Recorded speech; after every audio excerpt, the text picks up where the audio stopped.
Materials get even smaller and smaller, like microscopically small, into these capillary beds. And capillary beds are very, very thin, typically lined with simple squamous epithelial, because that's where gas exchange occurs. So that's where you want oxygen to leave the blood cell, hop off into the tissue, provide oxygen to your tissue, and carbon dioxide is going to hop from the tissue onto the red blood cell to be taken to your venules, which is why they're blue now, and then to your veins, and then those veins are going to lead into the inferior and superior vena cavas. And then from there, from the inferior and superior vena cavas, where's the blood going? Atrium, which one? The right. Very good. So this is kind of tying concepts together. So this is what I ask. So if I have a picture, I ask a concept like, you know, an artery turns into a what and turns into a what, you know, things like that. This is the progression. Artery, arterial, capillary, venual, vein. That's how it keeps turning, like from the capillary. What happens? So the capillary, you're fine. So the capillary, the red blood cells have dumped the oxygen and picked up CO2. That's not as important for this lab. What's going on is that it starts to get bigger. So we're microscopically small here, and it's going to travel to venules, which are a little bigger, and then travel to veins, which are bigger. Do you need to, or do you want us to know the color? No. Yeah, color doesn't matter, because the color you might get confused because the pulmonary vein is blue, or is red, whereas pulmonary artery is blue, yeah. But for the most part, they're these two colors. So that covers the first whole chunk. That was awesome.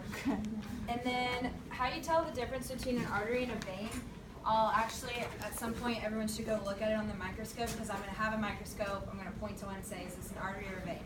So you don't want to miss that. But there's two very distinct characteristics. An artery is going to be really, really thick.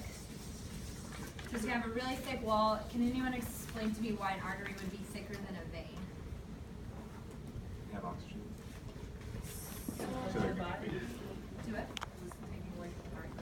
Yeah, so it's got a lot more pressure on it because it's coming from the heart, which is forcing tons of blood out at a time. So it's going to put a lot of stress on the walls of your arteries as it's traveling through. So to compensate for that stress, they're going to be a little bit bulkier and musclier. And they do have oxygen. Let me see if I wrote anything out. Deal with more pressure, thick, bigger wall. Oh, good notes. And then a vein, and they're also really circular. So your arteries are super circular. Whereas your veins are shaped a little more funny, and try to draw it. I'm really not a good drawer.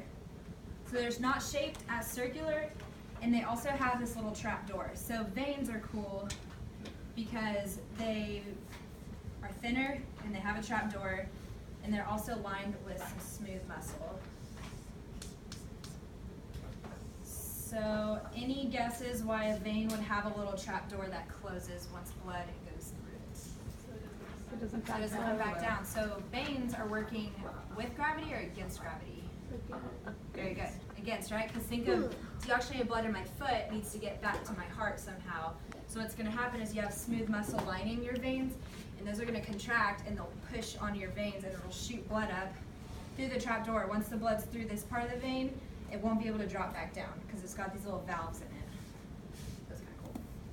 So those are the two those are why those are very distinct from one another.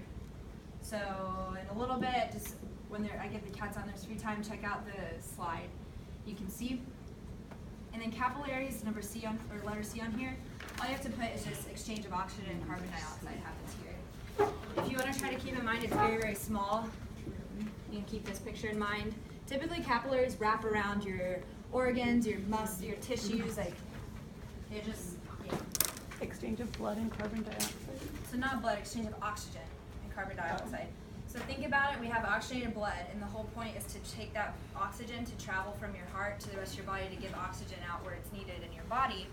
So the oxygen is going to flow down to a part. It's going to hop off, and it's going to hop into tissues so that that tissue gets oxygen. If your tissues don't have oxygen, they're going to die, become necrotic, and kills you in the long run. So then oxygen hops off, CO2 in the tissue hops onto the blood, and then it's traveled to the heart. And then that CO2 is dumped in your lungs, and that's why when you breathe out, that's CO2, because they took it out of your body, brought it to your lung,